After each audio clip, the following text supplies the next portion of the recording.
Hello, everyone, and welcome to another episode of Real Conspiracies, the podcast where we dive deep into the occult symbolism and hidden messages in your favorite movies and video games. I'm your host, PJ Williams, and joining me again on this show for the third time is my good friend, NamrokNamork. How you doing, man? I'm okay. How are you? I'm excited to have you back. It's been a long time since I tortured you with Twilight. I volunteered. It was a fun episode. I'm gonna see if the people will comment and get you to come back to cover more Twilight with me. What are we talking? We were talking about like the Illuminati vampire stuff that comes in the later episodes, and we never got into that. So, oh geez, I'd have to. I realized the other day that in our sort of purchase media library, there are two versions of every Twilight movie. Two versions, and I think it's because so like the director's cut or something is.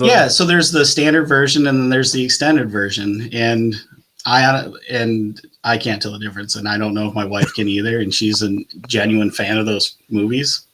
I think the director's cut is probably just like 5 more minutes of Kirsten Stewart or whatever biting her lip and staring at the camera like lustfully. That would be the director's cut. If I was a director of any movie, that's what my director's cut would be. It would just be random cuts to Kirsten Stewart biting her lip. Yep. That was already in the movie enough, but they made her like cut it down. I forget the director's name, Catherine or whatever. They made her cut it down, so her director's cut is just more of that like awkwardness. Yeah. God, I hate those movies. But you've been on the show twice before. The first time we covered I always want to call it I Come in Peace. Is it I Come in Peace or Dark Angel? It's both titles. Yeah, so the theatrical American release is called I Come in Peace. The original working title of the movie was Dark Angel, and then they used Dark Angel as the international release title. Right. Yeah, so we covered that. We got into talking about David Koepp, and we talked about Apartment Zero and some other stuff in that episode. And I know back then on that episode, Snake Eyes came up like briefly as we were talking about Koepp. And we had wanted to cover this. This was like a year ago. We'd been wanting to cover this episode or cover Snake Eyes for a while. And then with obvious things that happened in the recent months, in September, we're recording this in October. So it's just over a month ago. I wasn't even back to podcasting yet when Charlie Kirk was assassinated. And I can't even tell you, like, give you a number. I got an insane amount of inbox messages of people saying, hey, I know you're not podcasting right now, but would you come back to podcasting just to cover Snake Eyes, just to talk about this Charlie Kirk thing? And what's funny is I was already planning on coming back in some degree, at least doing Real Conspiracies every other week. And so I told people, I'm like, yeah, I'll cover it. I guess I'll think about it. And you're the person that I just kept thinking. I'm like, I got to cover this with Namrok. I know we talked about it before. I think we're going to have some interesting stuff to say that isn't being said by other people. I'll say this. I've listened to a lot of people cover Snake Eyes from the Charlie Kirk angle. And if you're only looking for that, that's not the only thing we're going to do. We're going to go into all the symbolism of the movie, talk about the 9/11 terror connections and the Patriot Act and a lot of weird Freemasonic symbolism. But I also think from talking with you, Namrok, that we're going to be covering this in a different way than most people are. So that's just kind of my upfront, like that's what this episode is.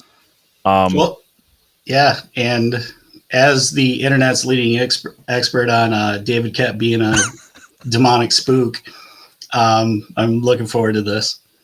Yeah, you are the David Koepp expert. That's what we're just going to... Turning now to Namrok, the David Koepp expert.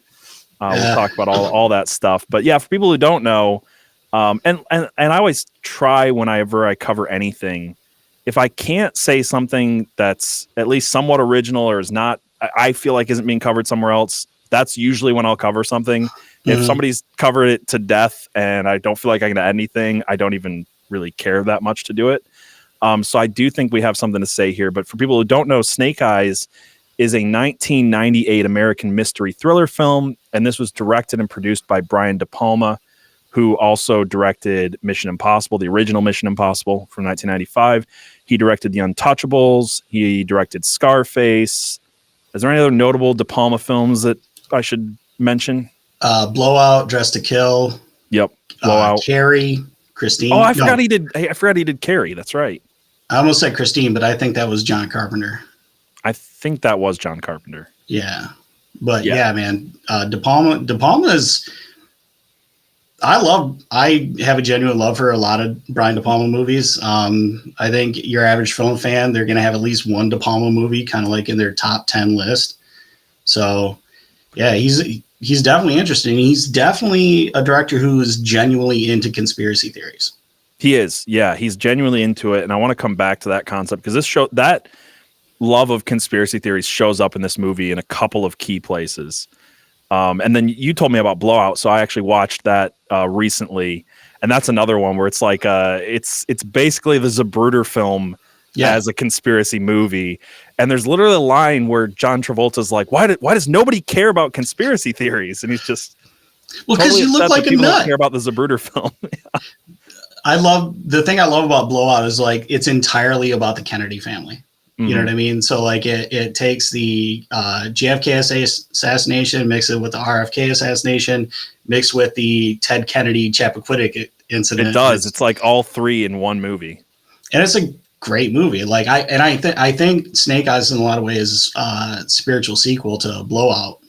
There's a ton of similarities between the two movies, especially like the long single take Steadicam shot to open the movie. Yep. Like both movies have a long, Steadicam shot. And they're both about some guy who just happens to be there when shit happens and kind of loses his mind as he's trying to unravel the mystery. Unravel a conspiracy. Yeah, I actually told my wife that this was the same director as the first Mission Impossible, and I got her to watch this with me as I was doing the research. She actually really liked this movie, which was surprising. There's a lot of times I cover stuff in here. She's like, no interest, doesn't want to watch with me. This one she watched, she liked. This one, as we mentioned earlier, was written by David Koepp, who wrote Dark Angel, Death Becomes Her, Mission Impossible. That's where I think that's the first time he worked with De Palma, or it's one of the most famous times he worked with De Palma.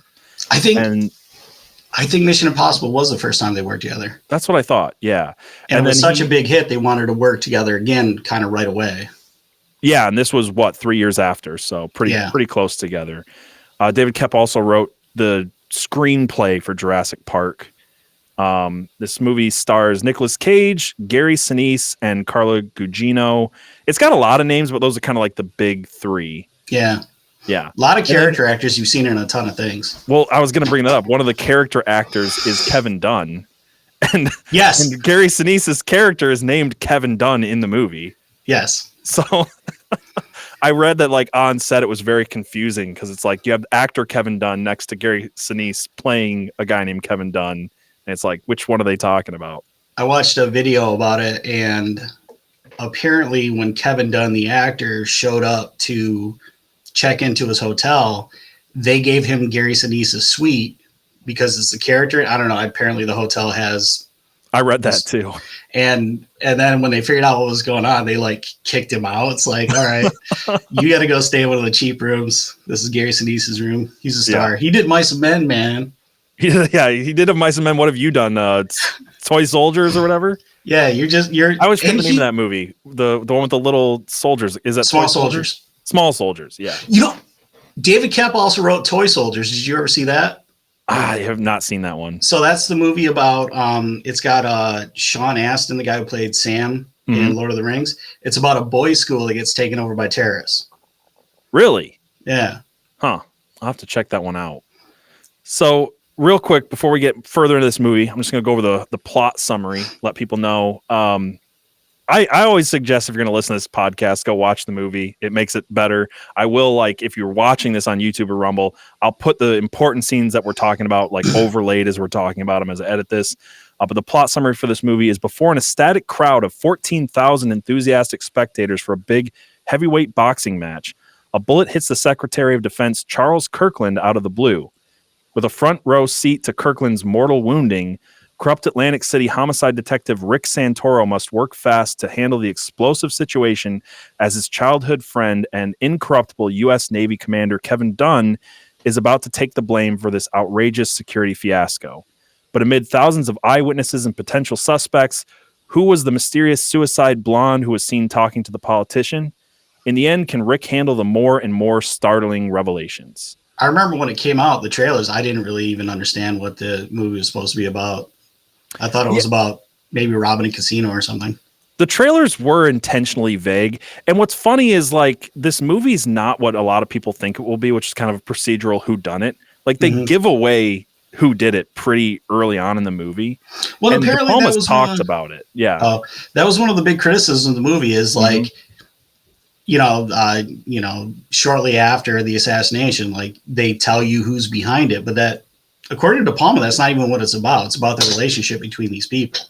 Right. Yeah. And I think that people just like they were looking for an Agatha Christie where the ending is never very satisfying anyway. You know what I mean? One of those like whodunits that usually don't pan out. This wasn't that. This really was about the relationship between a corrupt person and an impeccable person. If the corrupt person can become good, and if a incorruptible person can be corrupted, and obviously it's about. In my mind, that staircase scene is like kind of the pivotal thing that De Palma is talking about, which is I don't want to know these things. Like he literally has Rick Santoro, going back to what you're saying with Blowout. He literally has Rick Santoro in the staircase. He finds out who's behind the conspiracy and he goes, well, I'd rather not know. Yeah. And to me, it's like representing the public and De Palma's view on the public of like conspiracy stuff. It's like, here's the information. Did you want to know? Did you want to know that the CIA killed Kennedy? Or is that going to bother you that the people you thought were protecting you, assassinated the president? And I think that's a really interesting message because he even has said that in interviews that I've seen where, his interest in conspiracy theories have come up. And when in particular, he gets kind of excited to start talking about it, but then I think he probably realizes he's going to look like a nut. So he pulls back and he's like, it doesn't matter anyway, because if we found out who killed Kennedy tomorrow, nothing would happen and nobody would care. I mean, he's not wrong. No. And that there'd be a handful of people who really, really care. But the blackpilling aspect of that is like, even when we do find out who really did things or how it went down, so much time has passed that it's just kind of like, it's kind of the Epstein files, in a nutshell. Yeah. To be honest. I mean, it would be nice if something happened with the Epstein files, but I'm not going to hold my breath. And I'm not going to hold my breath for the public to actually care enough to. Yeah, I agree. It is a little blackpilling, but I totally relate with De Palma in a lot of ways with what he's saying in this movie and with his attitude towards conspiracies. I totally get it. So this movie was released August 7th, 1998. It cost $73 million to make, and it grossed about $103 million worldwide. So it wasn't the most successful movie. I think I was 7 when this movie came out, and I remember the trailers. I remember the buzz around it. And I think a lot of people wanted to go see it. Again, it's De Palma after the success of Mission Impossible, Nick Cage in his prime, Gary Sinise also in his prime. I mean, 103 million for 73 million. It's not like by far the worst I've seen. It is making money, but it's not like a huge success. Well, and from what I understand, that was mostly international gross. It mostly was. Yeah. It did not make its money back in the United States. No, I think U.S. and Canada combined was about 50 million. So if it hadn't made money overseas, it wouldn't have made money at all. Yeah, this movie. Did you look to see what came out and was up against? I wonder if Saving Private Ryan.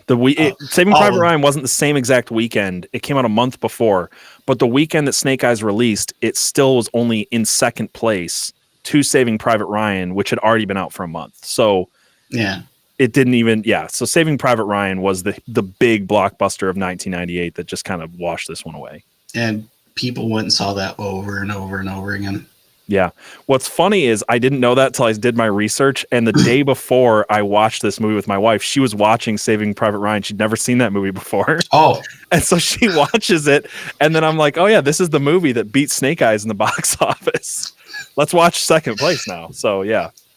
But it's not a well-loved movie. I didn't pull up any. I usually try to find a couple of reviews and pull them up, but they were all kind of the same. The critic consensus on this, or the critics on Rotten Tomatoes, give this a 43%. Usually a movie like this that the critics don't like, the audience likes it a little bit more. That's not the case with Snake Eyes. The audience liked this 35% was the rating on Rotten Tomatoes. I get it. I understand. I don't love the movie. If I was going to give it like a score, I'd give it, I don't know, like a C minus. Yeah, I'd probably put it as C-. I think 35% is too low. Mhm. I enjoy the film enough that if someone's like, "Hey, would you like to watch this?" I'd watch it. I like Brian De Palma. I like, I like the movie, but it's not one that I'm gonna go out of my way to watch a bunch. I don't love it. It doesn't hit all the notes the way you want it to. As a conspiracy theorist, I think I enjoy it more because I'm noticing stuff, so that makes it fun for me. I But if I was was just going to say objective as that. like just a movie review, it's probably like a 40 to 50%, Yeah. rating from me. Yeah. If I had not seen it, I saw it for the first time last year when we were getting ready to do the Dark Angel episode. Mm-hmm. So, I was just like, oh, like, wow, there's a lot of conspiracy shit in this movie. Doesn't that make the movie more fun? That like, Yeah. I swear, watching movies with this lens makes them more fun to me. Like we literally did Twilight, and I had way more fun watching Twilight trying to find like weird shit than like I would have any other way. The critic consensus on Rotten Tomatoes for this says Snake Eyes has a number of ingredients that promise a trashy fun time. Unfortunately, they're lost in an enigmatic and stylish thriller with a frustratingly hollow core. Can't totally disagree. I don't know. I think that's fair. Yeah, I think that's pretty fair. I don't usually agree with Rotten Tomatoes very much. That's why I almost feel like I need to push back, but I kind of agree. Yeah. I kind of agree with this consensus. I think the critics got it basically right. Yes. But with all that said, go ahead. I'm sure people were like, it's not Blowout. Like they were expecting what did you think of Blowout? I think, as a movie. I think it's a great movie. I think it's one of De Palma's like best films. For being so low budget in the early 80s, that was a really good movie. Honestly. And it took a lot of really interesting chances for what it was, like especially with like so just like with Snake Eyes, it opens with this Steadicam shot, but it's not the movie we're going to watch. It's a scene from a movie that they're making in the movie. So it's like a horror film scene of a guy with a knife, like going through a girl's dormitory or something. Right. And it's full of schlock. It's full of nudity and chicks just walking around seemingly in front of this guy. Cause there's no reason they should miss the killer. Well, that's what made me think it was a specter. I'm like, is this a ghost? That's, cause they're like right there. It's, first person, which by the way, sorry, not to cut you off, but the first person shot also carries over this movie. This movie does a lot of first person shots. And it does it like he tried a lot of things where you basically see the same scene in the movie over and over again through different perspectives. But what he was trying to get through is that you never really get the full story. So even if you get it from everybody's angle, there's still shit you're going to miss. Right. Yeah, which was the point of a movie that came out later called Vantage Point. It wasn't Brian De Palma, I don't think, but you ever see Vantage Point where it was kind of, it's not that good of a movie. I remember it, but I didn't see it.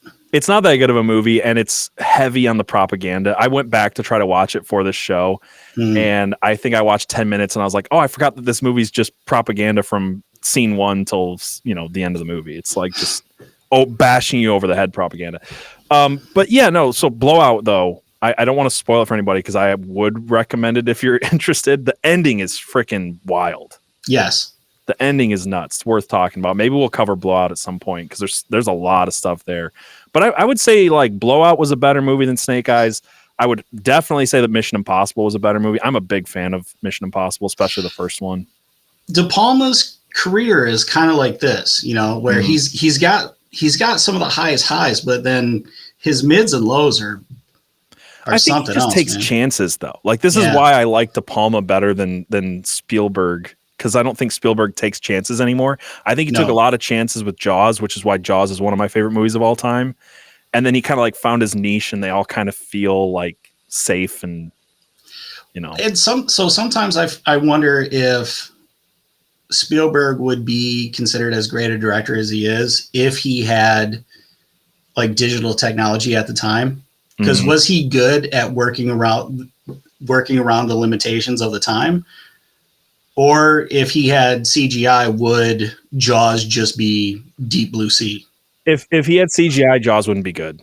That's my opinion. I think Jaws was because the reason they didn't show Jaws wasn't because he was brilliant and knew that not showing the monster was smart. The reason they didn't show Jaws is because the mechanical Jaws broke down all the time. Yeah, the seawater ate the shark. It did. So the only reason Jaws is amazing, for all the reasons that I love it, is kind of because Steven Spielberg had to work around limitations, not because he had. Yeah, I agree.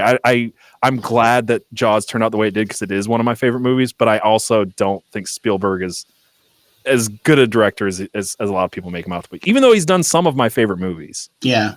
It's kind of like one of those like love-hate relationships. I don't know. I completely agree. So to get into what happens in this movie, it starts off with this tropical storm coming through, and you've got this reporter, and you've got this like square image. It's kind of where like this one shot starts, even because apparently like this is a TV screen that pulls back, and so some people consider this as part of the one shot at the beginning.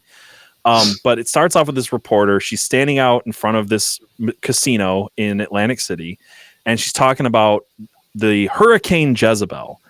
And then she's corrected and told, no, this is Tropical Storm Jezebel. You can't call it a hurricane. We need people to come to the casino and spend money, so you can't do that. And I love that opening because it sets up the whole movie in a very simple way without like bashing over the head with it, which is that everything is a lie. That the media is lying to you, that everybody's lying to you. And it goes right with the tagline. There's a couple taglines, but two of them that I wrote down were believe everything except your eyes, and seeing is deceiving. So it's got this whole nature of deception, and it starts right off with the media's lying to you in a very subtle way. And I kind of like that opening. Well, it's so like one of the villains of the movie, spoiler alert, is this character, Powell. Mm-hmm. What was his first name? Was it Gregory Powell? I thought. Shit. I didn't write down his first name, but Powell. I don't know, but it's Powell's television network that she's reporting for. So like everything, like from the very beginning of the movie, like it is controlled messaging. Well, it's Powell's network. It's Powell's casino. It's Powell's boxing ring. Powell is behind the military tests. It's basically like this one guy has got his hands in all the pies. And if you look at it that way, it's like entertainment, news, and the military all controlled. Yes. And it's all in one like quick, easy line of don't call it a hurricane. Yeah. But it's very subtle and it's done really well. That's why I love the opening of this. Yes. It could have been such a great movie. It could have been such a great movie. It really could have. And when we get there, I want to talk about whether you think the original ending would have made it better or not. I don't think that would have fixed everything. No. But this movie had. That's why I think that critic consensus is right. It's got everything, but it's kind of hollow. Yes. It's got the bones. It's just a little hollow. If it would have been fleshed out a little more, this would probably be like a movie I'd keep coming back to. Yes. Yeah, I've only, and that's the thing is like I've only seen it so many times because of doing this. It's not a movie I would go back to because I love it. Right.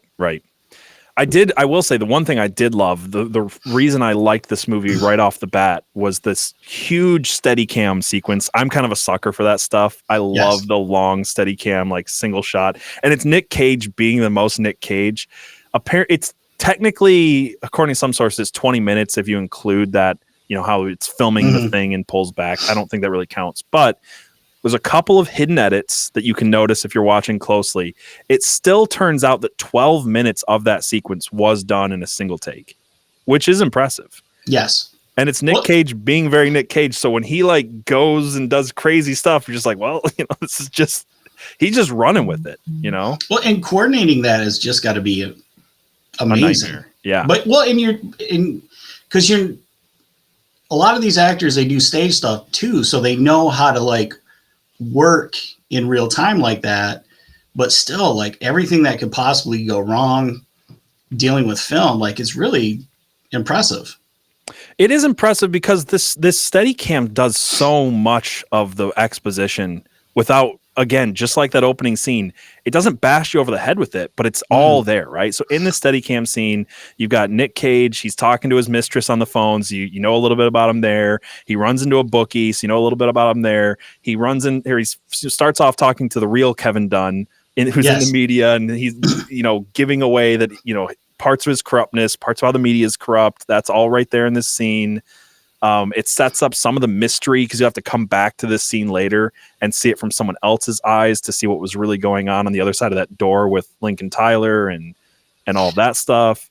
Yeah, and by the end of the shot, you basically know who everyone is in the movie. You do. Yeah, you know who everybody is other than like Gary Sinise. Well, I guess he's in this shot at the end. Yes, because they get around the boxing ring and he's doing like, he pulls out his little James Bond like tracker thing. That's right. Yep. Yeah, like you know who we're introduced to every single important character in the movie. Other than Carla Gugino. No, she shows up too. Oh wait, no. They cut out. They cut. Yes, they cut, and then she shows up after Dunn chases the redhead. Right. Yeah. So this one shot has everything. Literally, there's a point where he's shaking down a guy for money and drugs, and Louis Guzman, famous character actor, playing a cocaine dealer. Yep. I love that. And in this shakedown, he gets blood all over this $100 bill. Yeah. Right. And I love. We really wanted to. The blood money. Lay on the blood money aspect. They really this was a little bit heavy-handed for symbolism, but it's right there in the beginning. And this sets up the entire crux of the movie. Again, why it's not a procedural whodunit is because what you see is Nick Cage takes this literal blood money from a drug dealer, puts it in his pocket, and he plays the corrupt cop, the guy who's getting the blood money. Spoiler, by the end of the movie, he literally gives the blood money to Gary Sinise, who is shown to us as this incorruptible, high-ranking naval commander. And there's a scene where literally the blood money transfers from one to the other. So there's a switch. And it's like Gary Sinise is the moral anchor for Nicolas Cage's character, because like as bad as Nick Cage can be in his life in this movie, he still has this friend who he always kind of like, in a way, tries to emulate. Like he even says in the movie, like the man whose life I wish I had. Right. And he also has limits too. That's the one big difference that they show about Nick Cage in the beginning is he's talking to Gary Sinise and he's like, well, I'm corrupt and I want to do all these things. He's like, well, where do you want to go with it? And he's like, I could get you here and there. I could get you to come work for the army and you could be corrupt in the army, supposedly. But he's like, no, I just want to hit mayor. He's like, I want to be a corrupt mayor, but that's as corrupt as I want to be. I don't want to be corrupt on a federal level. I don't want to be corrupt on a state level. I just want a little bit of corruption. I want to live in this trashy city, Atlantic City, where it's already corrupt as hell. And I just want to be corrupt here. But like, that's the level of my, sleaziness. Maybe he knows like just like how much deeper the scrutiny on his life is going to be if he moves up past Atlantic City. He could live his whole life being corrupt in Atlantic City and no one will notice or care. Mm-hmm. Well, that is actually true, and it's shown to be true by the end of the movie. Yes, the theatrical version, but yeah. Yep. Yeah. So there's a bunch of occult concepts that I come across in the movie. I know you and me were talking about like numerology and gematria and things like that, and if I notice any of this stuff. And one of the things that I find interesting, and I'm not making this connection per se, but I want to point it out, is that if this movie is, as a lot of people claim, and I even claim it in some ways, this movie is kind of symbolizing an occult ritual, certain occult rituals, certain revelation of the method things. I find it interesting that it takes place in and around a boxing ring, because the boxing ring, I've heard this said that the reason they call it a ring, but it's a square, is actually a reference to the occult concept of squaring the circle. Oh, no kidding. Yeah. So, and I don't know if that's true, but it is interesting. It's called a ring. It is a square. And there is an occult concept going all the way back to Pythagoras of squaring the circle. It's a metaphor for taking an impossible task and reconciling the finite, or the square, with the infinite and the circle. And it represents the integration of the material and the spiritual world. So this squaring the circle thing is big in Freemasonry. It's big in a lot of occult, different mystery schools, Babylonian mystery schools. And so when this whole conspiracy and all these occult rituals are happening around the squared circle, I find that very interesting. And one of those things that we just kind of moved past, or I moved past for a second, was that changing of the opposites, right? Yeah. And this is an occult concept called, and I'm going to totally screw this name up, enantiodromia. Enantiodromia. It's the principle that extremes inevitably turn into their opposites.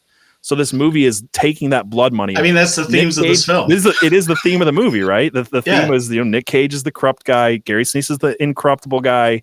They change the blood money towards the end, and they become the opposites. Mm-hmm. So, yeah. So interesting. Again, this whole squaring the circle symbolizes achieving a state of spiritual perfection by mixing the square, which is the finite, the circle, which is the infinite, and reaching a level of divine. It's balanced integration. It's a lot of the same symbolisms show up in Freemasonry, all these things. I've talked a lot about the black and white tiles and how there's a belief, especially in certain Freemasonic sects and Rosicrucianism, that you need to mix evil with good and reach a balance with them. The yin and the yang kind of concept is also that being fully good isn't actually good, and being fully evil isn't actually good. It's the same thing in like the Kabbalah tree of life. You've got like the left hand, right hand path, but the top is when they come back together. And I think the reason I wanted to set all that up is because by the end of the movie, I think the alchemical wedding is kind of the symbolism of the entire movie. It's kind of throughout. So I just kind of wanted to set that up early. All right. Yeah. So the next thing we get, you kind of brought it up already, is this lady in red that Yes. Gary Sinise chases off. And she's so stand out in this film that the first thing I thought of was like The Matrix, which came out a year later. Oh, yeah. Where it's like walking down the street, it's like lady in red. And he just like, looks at her. And this woman stands out in the same way, like red hair, red dress, giant red ruby ring, staring at Gary Sinise's character. A lot of cleavage. This movie does a lot of cleavage shots. Another Brian De Palma favorite is a lot of cleavage shots. He's a tip man. He is a tip man. Yeah. And it's really interesting too, because you have the the Whore Babylon symbolism, right, and especially with the hurricane being called Hurricane Jezebel. But what I think is kind of funny is, as a security detail, he has this chick kind of dressed this way to specifically stand out, but it's Atlantic City. Nicolas Cage, Santoro, is the cop. She doesn't seem out of place to him at all. He's like, it's a fight. It's Atlantic City. It's a fight. She doesn't stand out. Right. It is weird though, because rich guy's girlfriend. In cinematography, like they make the people around her look droll enough in a colorful city that, like, to us she stands out. Her staring at Gary Sinise stands out. But yeah, to Nick Santoro, or to Rick Santoro, I mean, Nicolas Cage, Rick Santoro, she's just another pretty bimbo ringside. Yeah, because ringside is going to be all rich guys, right, and their girlfriends, right? Yeah, or friends, or like their cronies, or their defense contracting, conspiracy, assassination, right? Yeah, cohorts.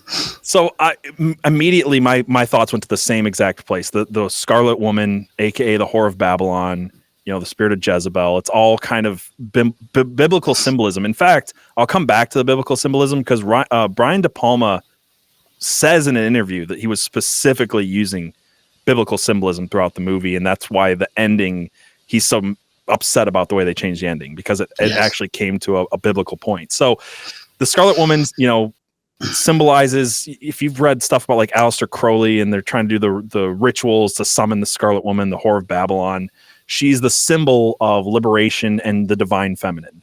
And that divine feminine concept for specifically her comes up again at the very end of the movie. So I just kind of want to put that in there, that in my opinion, she is supposed to be symbolic of the Whore of Babylon. She is supposed to be the Scarlet Woman and the divine feminine.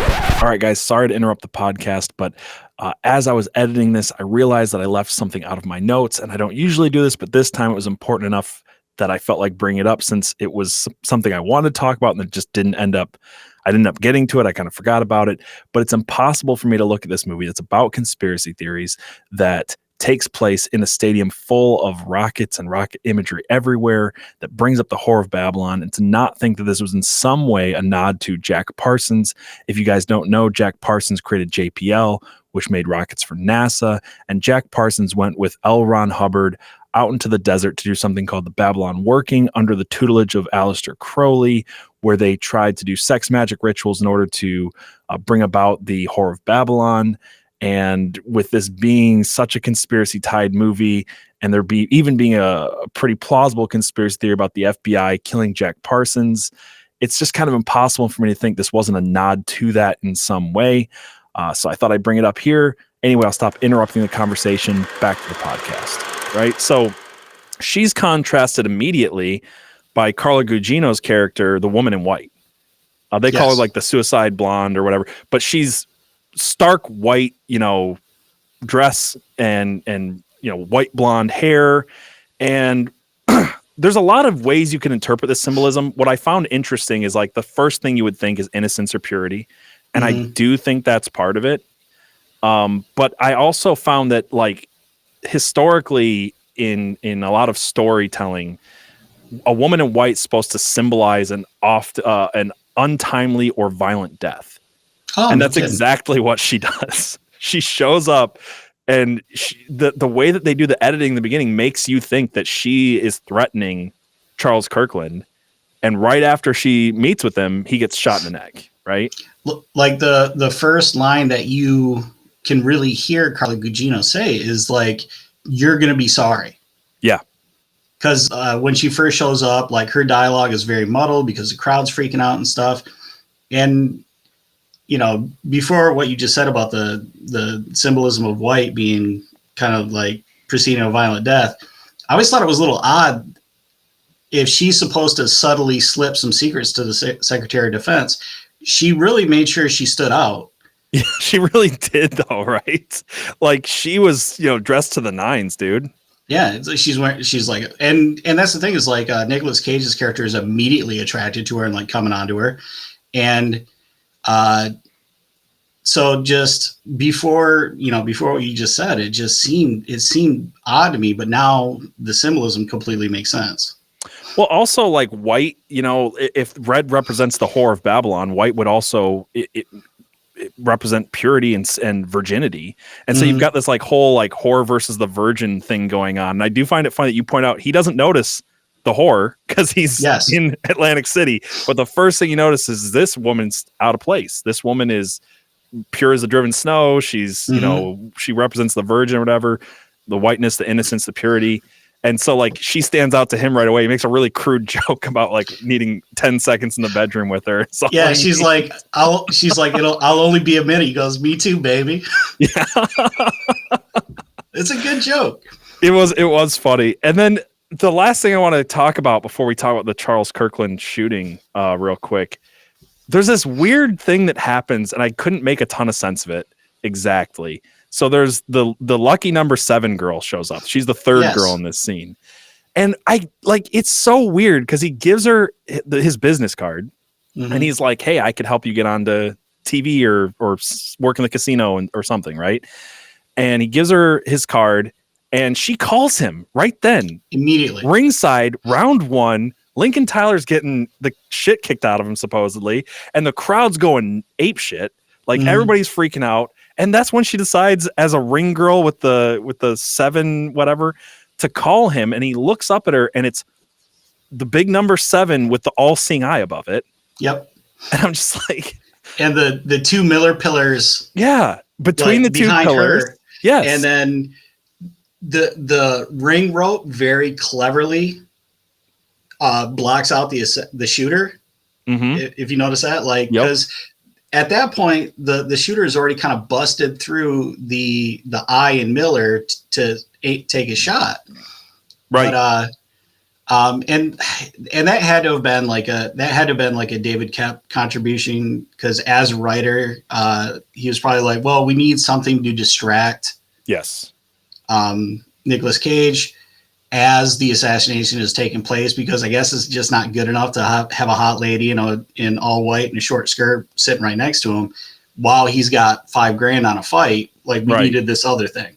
Yeah, they need this other thing, which is just another hot chick calling him on his phone. Yes. And it's very weird because it acts as a red herring, even though it's got a ton of symbolism in it.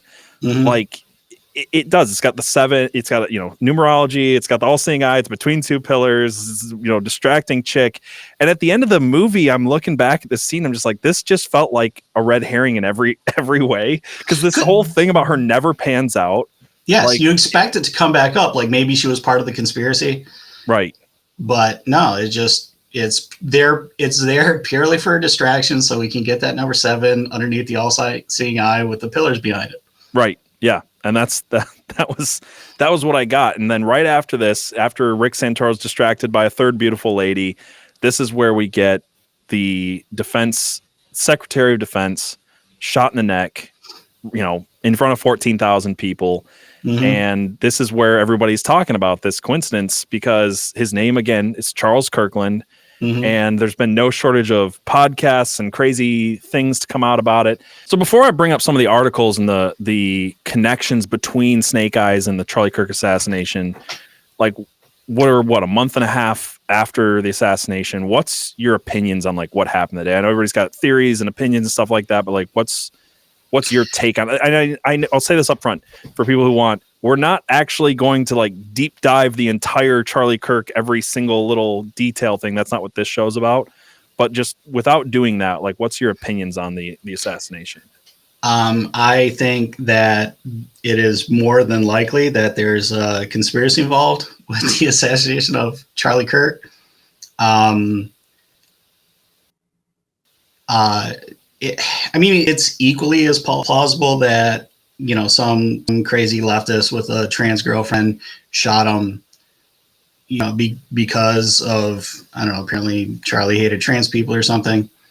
But just with the way the handling of the investigation and the sort of like media, the way the FBI is kind of like interact with the media and the information that they've trickled out is so suspicious, and it's so full of holes, especially when you get to stuff like, well, it was a 30-06, but Charlie Kirk's neck bones were just so strong. Like he saw the adamantium neck bones, and it didn't go through, from 200 yards away. And even the most basic sort of understanding of like a high power round like that's just not how that works. That's not how that works at all. Right. I will say that at the time that happened, like mentally, I just kind of was not, I don't know, like I guess you could say I was just going through like a slump and feeling very black-pilled about politics, that I just kind of ignored it all. Right. And I picked up little bits and pieces of information, but I've never done any deep dives into the conspiracy theories about it. I think it's odd that the surveillance video that the FBI is releasing, and they're telling us, oh, he got there in this set of clothes, changed his clothes, climbed the building, changed his clothes, tore down this rifle. Stuck a 30-06 down his pants to jump off of a building. Yeah. No. Yeah. Like, guys, if you're wondering why there's a conspiracy about Charlie Kirk, like, this is why. And part of me thinks they did it on purpose. Like they're doing this on purpose to rev up the conspiracy community. Yeah. Make people go nuts. I think that's equally as likely. What's interesting is I got a lot of phone calls after it happened, because I have friends and family who know I do this stuff, and they'll call me and be like, "Hey, did you hear about this? What's your thoughts?" And I remember specifically, specifically, my mom called me the day after, and she said, "What do you think? Do you think this is what they're telling us? Do you think it's something else?" And I said, "Look, it's equally as likely that a crazy, lunatic left-winger got up on a building and shot Charlie Kirk as it is. But I said, it comes at a time when everything comes in threes, and they're trying to get the right riled up. And you have the trans school shooting at a Catholic school. You have this chick being stabbed to death on a train after, a left-wing politician let a repeat criminal out of jail. This feels like a third in an event. It feels like they're trying to get something out of it." And I said, what you need to look for is 3 things. This is what I told my mom. I said, look for 33 being in the headlines, look for them trying to cover something up, and look for a law that'll be passed in his honor that the right wouldn't pass otherwise. I said, if it's any of those things or 2 or 3 of those things, probably it's a deep state hit. That was just my initial opinion. Well, later that day, I think later that day after she called me and asked me that, we got every single headline saying 33 hours later, Charlie Kirk assassin caught. 33 hours. It was exactly 33 hours. Suspect in Charlie Kirk murder in custody after 33-hour manhunt. So my red flags just went off after that. I know a lot of people aren't talking about this, which also might be the point, but it was the very next day that the whole Epstein birthday card stuff came out. And people aren't talking about that. Charlie Kirk was really big on pushing, we need to actually get some answers on Epstein. You and me kind of talked about how there's certain people on the right now who are looking at red flag laws, which is something the right was against before Charlie Kirk's shooting.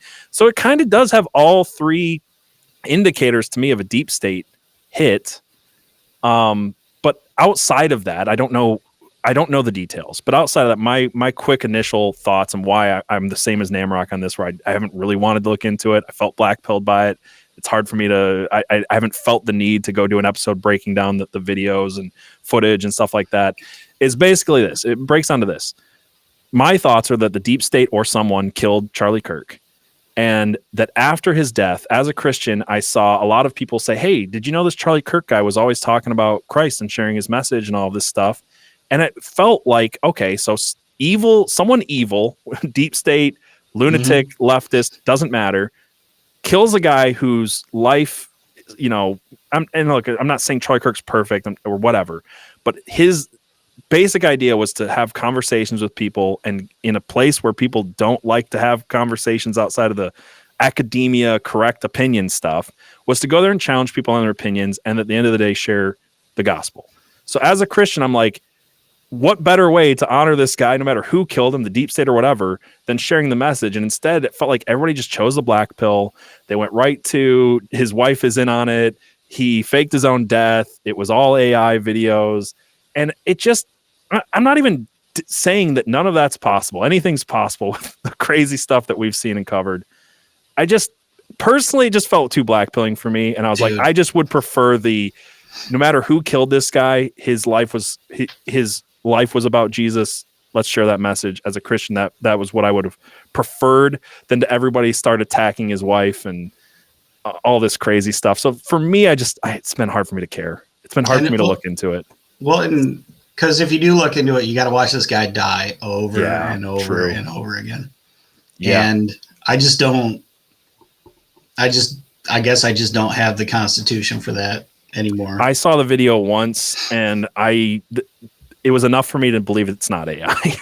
I don't think I've seen too much real violence, even back in the day on Live Leak or being in the military, where it's just like, that's not fake. That was, and it was hard to watch. And I used to be able to watch shock videos like on the internet all day long, but just, I don't know, like getting older and becoming a better person and kind of acknowledging like that is a person who just died.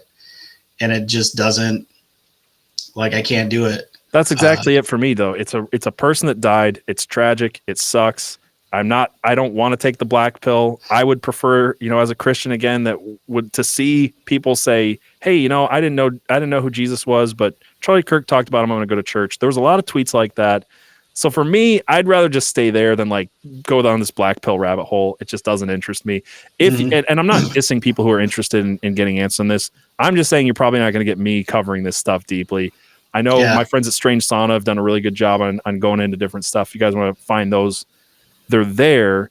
But to get back to the movie a little bit and talk about these connections, they are kind of interesting. I have a different take than most people. But the thing that I can understand with the people who think that there is a connection with this movie is how many coincidences stack up to a conspiracy. And the similar name, the exact same date, being shot in a crowd, like these similarities are definitely interesting. Right. Yeah. And there's this article from Vigilant Citizen. I felt like it was the most comprehensive on what people are talking about. So I'm just going to bring it up. We'll go through a few of the points. The first part of it is them showing this hand gesture, which, the cover of Snake Eyes has the upside down Illuminati triangle hand gesture thing. The connection, it just starts off with a bad connection, because then it's like Trump and Musk did the same hand gesture that they always do every time they sit or pose for anything. And, you know, I've talked about this before. It's a kind of a natural place to put your hands. I'm not saying it's never a symbol. I have a really hard time with this one. I think it's a natural way to sit. Like I'm trying to keep my hands off my table so my camera doesn't shake. So like my hands are just kind of resting on my legs and like it's doing that. Dude, I was saying this before we started the show, but when I first started doing TikTok, I didn't know what to do with my hands. And one time I was doing a video and they just kind of naturally sat that way. And I was slowly like, come up. Dang, dude. Everybody was like in the comments, like, oh, this guy's the deep state. I'm like, I still need to use my hands, guys. Like, sorry. The next connection is one of the weirder ones. Obviously, you guys know the big connection is a guy named Charles Kirkland shot in the neck. But the big reason that it's interesting is because the movie supposedly takes place on September 10th. And there's a guy named Tyler the Executioner who's in the fight. And the guy who supposedly killed Charlie Kirk's name was Tyler Robinson. And here you've got this poster, you know, like say Executioner Tyler in big letters versus Ruiz, September 10th, 10 p.m. The one reason I don't find this as credible as other people, I'll come back to that in a minute, is that I don't actually think it says 10th. And maybe I'm wrong. It could be 19. It really looks like 19. And I've tried to watch the video, zoom up on it. This is the best. It's not clear. It looks like a 10, but it more looks like there's something in the middle here making it a 19 or an 18.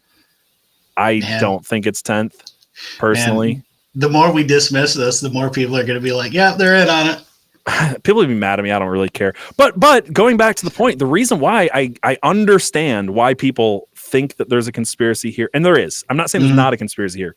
The connections I'm not finding super credible, but one of the reasons that people's hackles are up is because they do make fun of us in the media about this stuff. Case in point, this week, we get this Time magazine article of Donald Trump, and the whole cover is basically just to show his ear with the bullet hole in it that doesn't have a bullet hole or a scar or anything. You know, it's like when you see stuff like that, you're like, how much do these people take us for? It's interesting that you bring up Trump, because I think last year when we did Dark Angel and Snake Eyes came up, the thing about Snake Eyes to me is like a predictive programming sort of like conspiracy film. I thought the coincidence of a security detail allowing a prominent politician to be shot and then immediately taking out the assassin had a lot more connections with the Donald Trump assassination attempt in Pennsylvania than this Charlie Kirk assassination. Well, it's interesting too, because Powell is, I think you said it earlier, he's based on Donald Trump. They say that. Yes, he's very specific. He's like De Palma and Kev have both said like Powell is very specifically Donald Trump. And it was filmed at Donald Trump's Taj Mahal casino in Atlantic City. Yes. So the connections to Trump in Snake Eyes are intentional. There. They're there and intentional. To go back to this real quick, I'll just sum up these last few points about the connections. It's taking place during Hurricane Jezebel, and people have made the connection that 3 days before Charlie Kirk's assassination, Jezebel, the LGBTQ online forum, put out an article that said, we paid some Etsy witches to curse Charlie Kirk. So there's a weird, this one's tenuous, but it's... Well, doesn't Jezebel do that like every other month? Yeah, I mean, I don't know enough about Jezebel, but what I've read recently is, this was a satire article. I don't think Jezebel's satire. I think they just actually paid Etsy witches. Maybe I'm wrong. It started as it was a feminist blog. And I think it may have started independent of Gawker, but then Gawker started just buying up blogs as they got bigger. And Jezebel it's a blog. It doesn't do, as far as I remember. I mean, it's been a long time since I even paid attention to Jezebel, but like they would do like satirical blog posts and stuff like that back in the day. I don't know about these days. It might have been satire. It's still weird. I mean, it's still gross. Like that, the article is just a gross article to write. Like you hired a bunch of witches to curse somebody. Mm-hmm. It's weird. This other connection gets made that, Dunn says to Santoro before Charles Kirkland is assassinated. He says he's high profile and then he brings the nutcases out of the woodwork, which could easily be said of Charlie Kirk as well. There's a whole connection they try to make to the lady in red here, which I'm going to skip over because I don't think it's very interesting. Well, what is their connect? Like, what do they say? I don't even know. I've read it like 3 times and I don't fully understand. I'll just read the highlighted red stuff. This is from the Vigilant Citizen. It says, during the fight, Dunn is distracted by a lady who appears to be very red, so he leaves a seat to talk to her. There's some strange ritualistic symbolism surrounding this lady as seen in previous articles. Red is the color of blood sacrifice in occult circles. Also, she wears a ring with a massive red ruby stone right before the shooting. The stone emits a strange glow. We'll see later how this subtle detail is significant. I'm going to come back to that on my own. Okay. And then there's this strange guy here who was signaling when to shoot him, and they're making the connection that he looks like this guy who was shouting USA, USA, USA after Charlie Kirk was killed. And then it kind of just goes back into, shot 200 yards in the neck. That the people who were in the crowd were in on it. There's a lot of conspiracy theories how Charlie Kirk's security detail was in on it. And there was someone in like a black shirt and a black hat who was making signals with his hands behind Charlie Kirk before the shooting goes off. So there's some connections there. They mentioned a bunch of times that he was shot in the neck. Obviously, there's the all-seeing eye. We'll talk about that again in a minute. Some of the incriminating tape was erased. Weren't you talking about this though? Like, hasn't the FBI done something to silence witnesses? Because that's the other big thing. Yeah, there was the tagline of the movie is 14,000 people and no one saw a thing. And then with Charlie Kirk, you're not really seeing eyewitnesses come out of the woodwork to talk about what they saw. Well, and the weird thing too is, so the gag order came from a judge. So a judge put a gag order in to basically, from what I understand, anybody who was a potential witness, which means 3,000 people can't talk about this. But then I think as far as like witnesses, did you see the video of the kid in a red shirt? He's given like his like eyewitness testimony, and he's like, I was, so many feet away, and he's explaining exactly what he saw. And then a bunch of bros who are dressed exactly like him came in and were like, dude, you got to shut up. You got to quit talking. And they like kind of drag him away as he's yelling, you can't silence me. I mean, yes, but again, making the connections back to Trump and Butler, like that stuff was happening so much there too. You remember there was that guy who was like, yeah, no, we saw him on the roof for like 30 minutes and we were telling the Secret Service, this guy on the roof. Trying to get the cops over to do something. Yeah. And then that went on the media for like a day and then they cut it. And like nobody talks to this guy anymore. Right. Even though there was leaks later that showed, yeah, in fact, there were people standing around the shed going, hey, there's a dude up here with a rifle for like a while. So, and apparently that just kind of only gets played on the internet. Kind of like all the Ray Epps videos from January 6th. Like those were all over the internet, but according to the mainstream media, Ray Epps just got a raw deal from crazy conspiracy theorists on the internet. Right. What's interesting is I'm not going to go through the rest of this article and read it, but I'll just show it to you really quick. This is why this article is look, I'm not saying the connections aren't weird, uncanny. I actually do think they are, and I want to talk about it. But the article basically goes on to show a lot of stuff that sounds similar to something we're going to talk about in a minute, which is they plant, they heroically kill a terrorist. They plant evidence that it was a terrorist attack from Palestine or from Iran, and that the media that, people go on the media and start saying, oh, we need to do something about this problem in the Middle East. And all this stuff. And then it comes back to the Ruby at the end. So we'll talk about it. So from this article, it has a lot of words, but the only thing that connect back to Charlie Kirk are kind of as follows. Charles Kirkland, not really September 10th, but it could look like it. Maybe it is.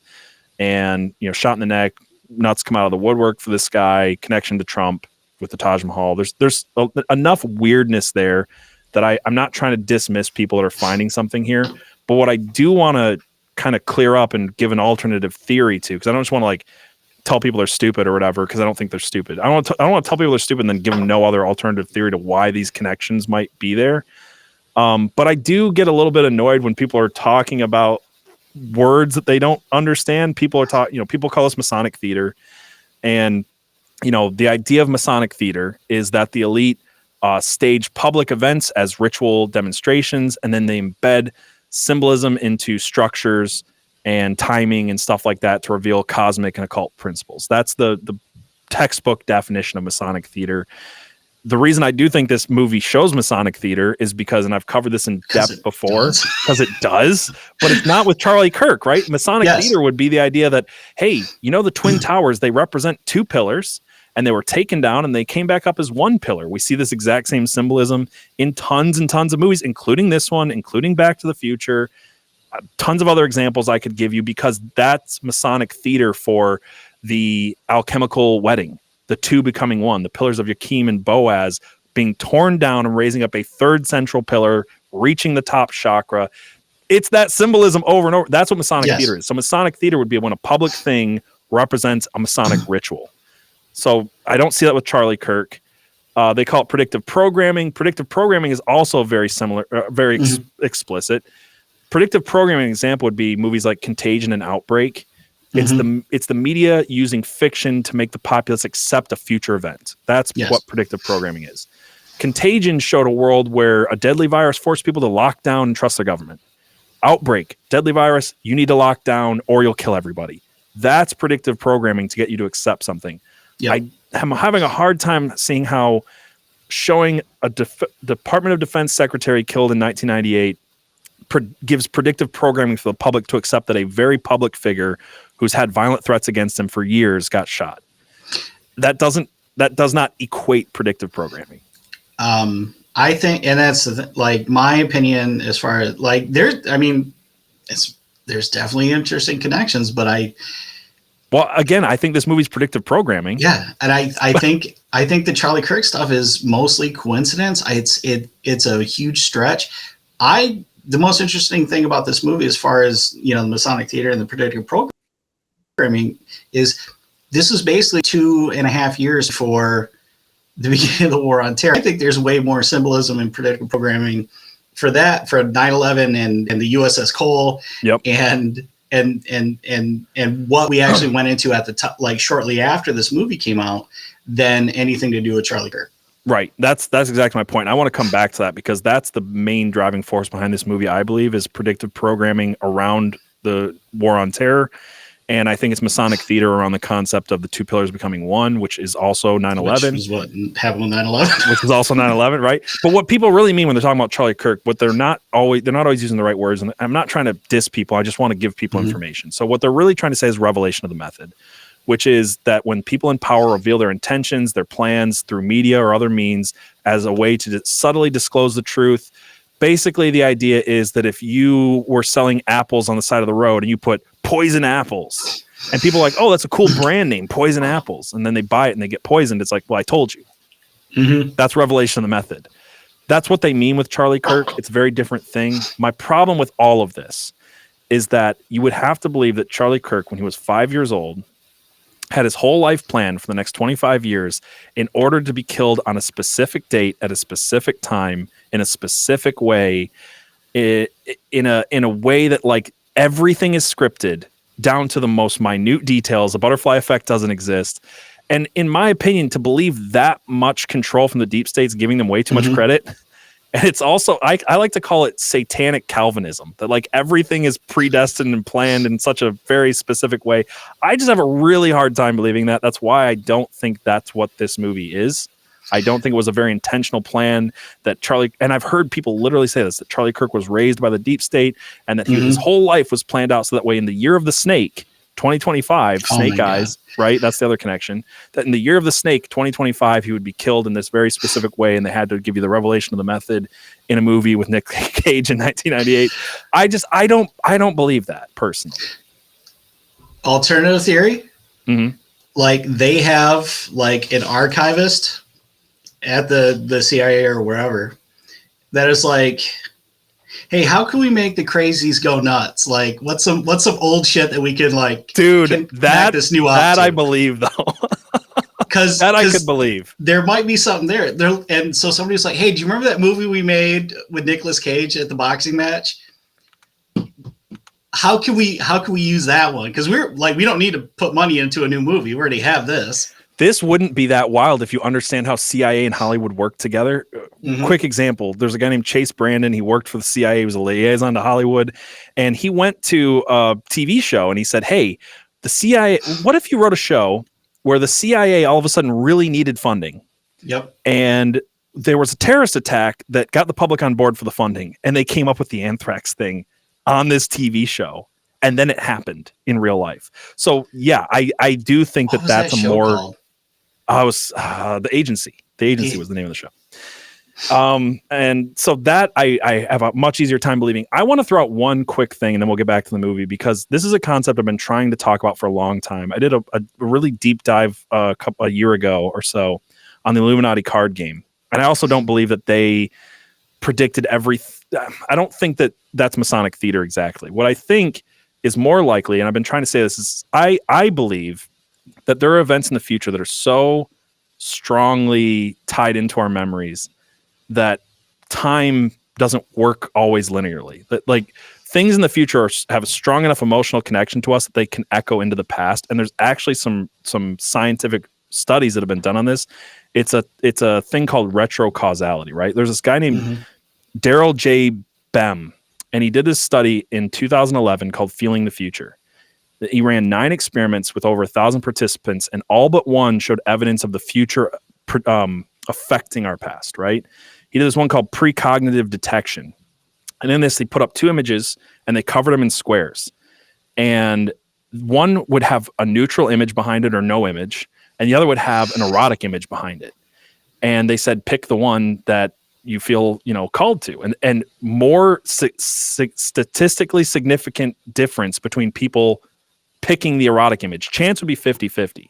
They did this enough to show that people were more likely to pick the erotic image, even though it hadn't made them feel anything yet. In the future, it would make them feel something. That's but they felt very interesting. Drawn to it, right? So they keep going. It gets weirder. They did this one called retroactive priming, and in this, they would show you a word like happy or ugly, and you would have to decide if it's a good or a bad word. Easy to do. Happy, good word. Ugly, bad word. Except after every time they showed you a word, they'd show you an image right after it. And if the image matched the word, you were quicker to pick the word. Again, you were shown the word before the image, and you had to make the choice before you saw the image. But if they showed images that conflicted with the word, people had a harder time deciding, again, before they even saw the image, if it was a good or a bad word. So there was like some hesitancy there because of the juxtaposition of something that happened in the future, right? That's very, because that almost bleeds into the observed scientific fact that observation has an effect on the outcome of an experiment. Right, exactly. Well, that's another one. I wasn't even going to bring that up, but you're talking about the split, the double slit experiment? Yeah. Okay, so get this. In the double slit experiment, if you watch the particle get shot through, it either becomes a wave or it stays as a beam. They found, and if you're observing it, it does one. If you're not observing it, it does the other, right? And they test this by shooting a particle through paper, and they can see which way it travels with the paper. They did a study with that where they recorded it, and then someone would watch the recording 10 seconds after it happened in a different room.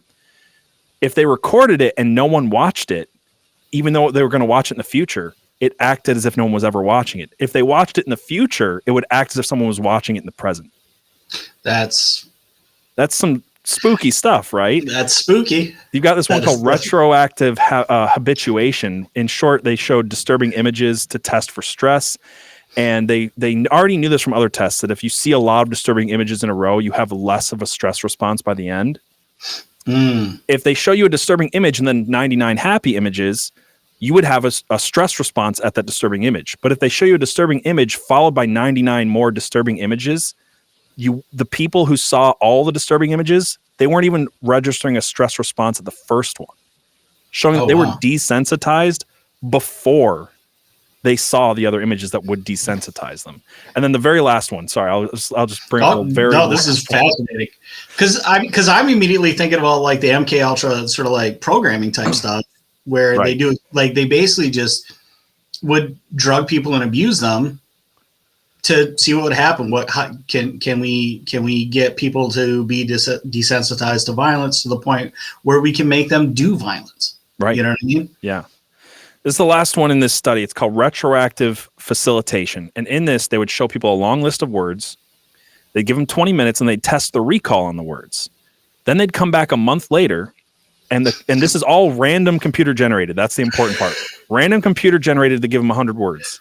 20 minutes later, they had a test on which ones they could remember. They come back a month later, and then out of that 100 words it gave them, the computer would then randomly, at the time, select 20 of those words and say, take this home and study it.